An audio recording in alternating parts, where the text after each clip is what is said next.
मुंबई की जोर से बारिश विजय के चेहरे पे पाट रही थी जब वो सुनसान सड़क पे जल्दी से जा रहा था। एक बड़ा क्राइम रिपोर्टर विजय शहर के अंधेरे कोने रात के अंधेरे में उसके राज सुनने का आदी था। लेकिन आज रात कुछ अलग था। हवा में एक अजीब सी टेंशन थी। बारिश की आवाज के बीच एक हल्की सी आवाज सुनाई दी, जिसे विजय रुक गया। उसने अंधेरे में आंखें सीखी। उसकी आंखें अंधेरे में देखने की कोशिश कर रही थी। एक झुकी हुई शक्ल दीवार से लगी हुई थी, कमजोर स्ट्रीट लाइट के नीचे मुश्किल से दिख रही थी। धीरे धीरे विजय आगे बढ़ा। उसका दिल दर्द और रिपोर्टर की जिज्ञासा से जोर से धड़क रहा था। जैसे ही वो करीब पहुंचा, वो शक्ल हिली। उसके होंठों से एक हल्की सी आह निकली। विजय के शरीर में एड्रेनलिन दौड़ गया। यह कोई आम शराबी नहीं था जो बारिश से बचने के लिए पनाह ढूंढ रहा था। आदमी घायल था, उसके कपड़े फेटे और खूनी थे। विजय के अंदर का रिपोर्टर जाग गया और वो बिना डरे आगे बढ़ा। विजय उस अनजान के पास घुटनों के बल बैठ गया। उसकी रिपोर्टर वाली नजर हर चीज देख रही थी। आदमी जवान था, 30 साल का भी नहीं होगा। उसका चेहरा दर्द से भरा हुआ था। बचाओ, अनजान बोला। उसकी आवाज कमजोर थी। वो मेरे पीछे हैं, वो मुझे मारना चाहते हैं। विजय के दिमाग में इन बातें घूमने लगी। ये आदमी कौन था और कौन उसे चुप कराना चाहता था? उस एक कहानी मिल गई थी। वो अपने दिल में महसूस कर सकता था। उस क्या पता था कि ये अनजान से मुलाकात उस एक खतरनाक बिल्ली चूहे के खेल में डाल देगी, एक ऐसी उलझन में जहां शिकारी और शिकार का फर्क खत्म हो जाएगा। अनजान की आवाज में बेचैनी साफ थी, दार, सच्चा और गहरी। उससे ऐसे निकल रहा था जैसे भट्टी से गर्मी। हर एक सांस के साथ उसका सीना उठ रहा था। रात के सन्नाटे में दर्द की आवाज गूंज रही थी। वो कौन है? विजय ने पूछा। उसकी आवाज धीमी और स्थिर थी। वो शांति दिखाने की कोशिश कर रहा था जो वो महसूस नहीं कर रहा था। वो तुम्हारे पीछे क्यों पड़े हैं? अनजान ने खांसी, एक करकती आवाज जिससे विजय की रीढ़ की हड्डी में झिनझिनाहट दौड़ गई। मैं नहीं बता सकता, वो बोला। उसकी आवाज दर्द से भारी थी। वो खतरनाक है, ताकतवर। अगर वो मुझे ढूंढ लेंगे। उसके शब्द रुक गए। एक हल्की सी आह के साथ जब उसने अपने साइड को पकड़ा, उसकी उंगलियां खून से रंजी हुई थी। विजय जानता था कि वक्त कम है। आदमी को जल्दी मेडिकल अटेंशन की जरूरत थी, लेकिन उसका दिल कह रहा था कि संभल के रहे। यह कोई आम चोरी नहीं थी। अनजान की आंखों में डर कुछ और ही खतरनाक बात बता रहा था, जिससे विजय की रीढ़ की हड्डी में ठंडक दौड़ गई। चिंता मत करो, विजय ने कहा, जबरदस्ती मुस्कुराकर। मैं तुम्हारी मदद करूंगा। उसने धीरे से अनजान को सीधा लिटाया और अपना फोन निकाला। जैसे ही उसने एम्बुलेंस के लिए फोन लगाया, उसके दिमाग में शक आ गया। क्या वो गलती कर रहा था? क्या वो ज्यादा उलझ रहा था? लेकिन अब पीछे हटने का वक्त नहीं था। वो पहले ही ज्यादा उलझ चुका था। आती हुई सिरन की आवाज रात में गूंजी। उसकी आवाज विजय के दिल की धड़कन जैसी थी। जैसे ही एम्बुलेंस रुकी, पैरामेडिक्स बाहर आए। उनके मूवमेंट्स तेजी और प्रैक्टिस वाले थे। विजय देखता रहा जब वो अनजान को स्ट्रेचर पे ले जा रहे थे। उसकी नजर आदमी के पीले दुबले चेहरे पे टिकी हुई थी। दार और एक अजीब सा शुक्रिया अनजान की आंखों में दिखा। उसके पहले एम्बुलेंस के अंदर चला गया। तुमने मेरी जान बचाई, अनजान ने फिसफिसाया था। उसकी आवाज बारिश और सिरेन के शोर में मुश्किल से सुने दे रही थी। उन्हें मुझे चुप करने मत देना। उसके शब्द विजय के दिमाग में गूंज रहे थे जब वो एम्बुलेंस को रात में गायब होते देख रहा था। वो कौन थे? इस अनजान के पास क्या राज थे? विजय जानता था कि उसे एक कहानी मिल गई है, एक कहानी जो खतरा और सस्पेंस दोनों का वादा करती है। अगले कुछ दिन भागदौड़ में बीत गए। विजय अनजान से, जिसका नाम अरुण था, हॉस्पिटल में मिला। अरुण दवाइयों के असर में और पुलिस प्रोटेक्शन में चुप रहा। अपने अटैकर्स या उनके पीछे पड़ने की वजह के बारे में कोई जानकारी देने से मना कर दिया। डॉक्टर्स पेशेंट कॉन्फिडेंशियलिटी के वजह से कोई मदद नहीं कर सके। विजय परेशान था। वो एक कहानी महसूस कर रहा था, एक कहानी जो उसका करियर बना सकती थी। लेकिन अरुण की खामोशी एक दीवार थी जिसे वो तोड़ नहीं पा रहा था। दिन हफ्ते में बदल गए और फिर भी अरुण चुप रहा। पुलिस कोई प्रोग्रेस न होने से इंटरेस्ट खोने लगी थी। लेकिन विजय इसे छोड़ नहीं सकता था। वो अरुण की आंखों में दर्द देख सकता था, मदद की खामोश गुजारिश जो शब्दों से परे थी। वो जानता था कि यूज कुछ करना होगा। एक क्षण विजय को अरुण का घबराहट भरा फोन आया। वो मेरे पीछे आ रहे हैं, अरुण ने फिसफिसाया। उसकी आवाज दर्द से भारी थी। वो हर जगह है, मुझे नहीं पता मैं किस पे भरोसा करूं। लाइन कट गई। विजय के शरीर में ठंडक दौड़ गई। अरुण खतरे में था और हॉस्पिटल पुलिस होने के बावजूद अब सेफ नहीं था। यूस अरुण को वहां से निकलना था। यूस एक सेफ जगह ढूंढनी थी जहां वो ठीक हो सके और ज्यादा इंपॉर्टेंट बात कर सके। विजय के दिमाग में एक आइडिया आया, एक रिस्की प्लान जो मजबूरी और रिपोर्टर के जज्बे से भरा था।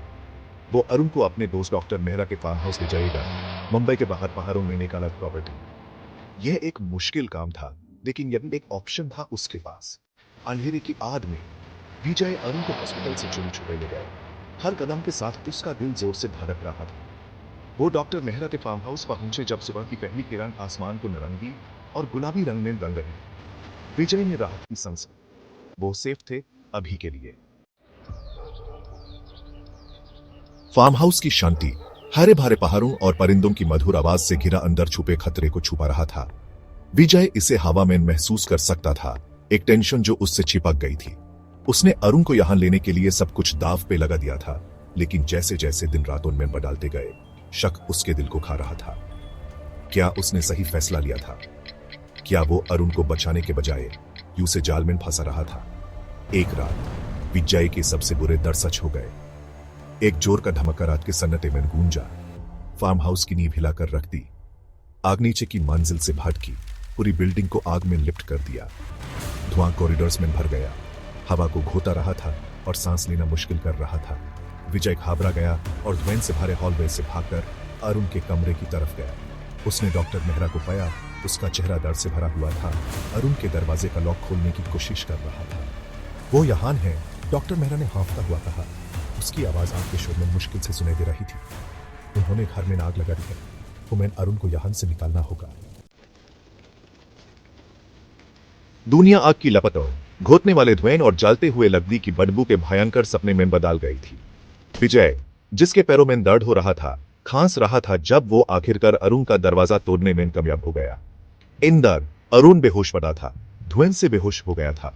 अरुण को अपनी बाहों में उठाकर विजय डॉक्टर मेहरा के पीछे एक पिछली खिड़की से निकला। उनका रास्ता उनके पीछे भटकती आग से रोशन था। रात की हवा ठंडी और गीली विजय को एक थपट की तरह लगी। उसके धुएं से भरे पैरों को साफ कर दिया। उसने अरुण को जमीन पर लिटाया। उसका दिल जोर से धड़क रहा था। डॉक्टर मेहरा अपनी कर की चाबी ढूंढ रहा था। तुम्हें जाना होगा, डॉक्टर मेहरा चिल्लाया। उसकी आवाज घबराहट से भरी थी। वो हमारे पीछे आएंगे।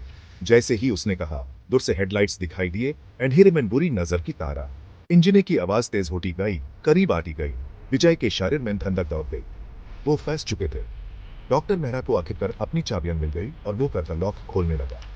आती हुई हेडलाइट्स बड़ी होती गई, वहीं करने वाली रोशनी। टायरों की चीख सुनाई दी, मेटल के टकराने की भयानक आवाज, और फिर सब अंधेरा हो गया। होश धीरे धीरे आया। दाढ़ और बेचैनी से भारी दुनिया में एक दर्दनाक जागरण। विजय का रहा। उसका सर घूम रहा था। वो फंसा हुआ था। उसके पैर डॉक्टर मेहरा की कर के मुड़े हुए मेटल के नीचे दब चुके थे। टूटे हुए विंडशील्ड से वो दूसरी कर का मैदान देख सकता था। उसकी हेडलाइट्स भयानक परचैयम बना रही थी जो अंधेरे में नच रही थी। और फिर उसने यूज देखा, एक शक्ल दूसरी कर से निकली। उसका चेहरा परचैयों से ढका हुआ था, लेकिन कम रोशनी में भी विजय यूज पहचान गया। ये वही पुलिस इंस्पेक्टर था जो अरुण के केस पे लगा हुआ था। इंस्पेक्टर धीरे धीरे आया। उसका हाथ अपनी कमर पे लगी बंदूक पे था। तो तुम हो? इंस्पेक्टर ने कहा। उसकी आवाज ठंडी और सख्त थी। तुम शुरुआत से ही इसमें शामिल थे। विजय उसकी तरफ विश्वास से देखा। तुम क्या बकवास कर रहे हो? वो हकलाया। उसकी आवाज खराब थी। इंस्पेक्टर चकल किया, एक ठंडक देने वाली आवाज जिससे विजय की रीढ़ की हड्डी में झिनझिनाहट दौड़ गई। बेवकूफ मत बनो, वो बोला। हुमैन तुम्हारे और अरुण के अरेंजमेंट के बारे में पता है। हुमैन पता है तुमने उस हॉस्पिटल से भागने में मदद की। मैं उसकी रक्षा करने की कोशिश कर रहा था। विजय ने विरोध किया। उसने कहा कि कोई उस मारने की कोशिश कर रहा है। इंस्पेक्टर हंसा, एक कठोर बिना मतलब की आवाज। उसने तुमसे झूठ बोला, विजय। उसने कहा। उसकी आवाज तरस से भरी थी। वो एक खतरनाक आदमी है, एक मास्टर मैनिपुलेटर। उसने तुम्हारा इस्तेमाल किया। उलझन और दार विजय के अंदर लाड रहे थे जब इंस्पेक्टर के शब्द उसके अंदर उतरने लगे।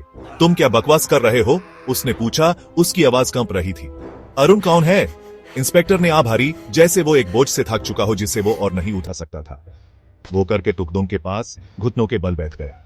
उसका चेहरा करके टुकड़ों के आसपास नच रही आग की लपातों से रोशन था। अरुण तुम्हारा भय है, उसने कहा। उसकी आवाज एक फिसफिसाहट थी। विजय की सांस अटक गई। मेरा भय? उसने दोहराया। ये शब्द उसके लिए अनजान और अजीब थे, लेकिन ये नामुमकिन है। मैं इकलौता बच्चा हूं।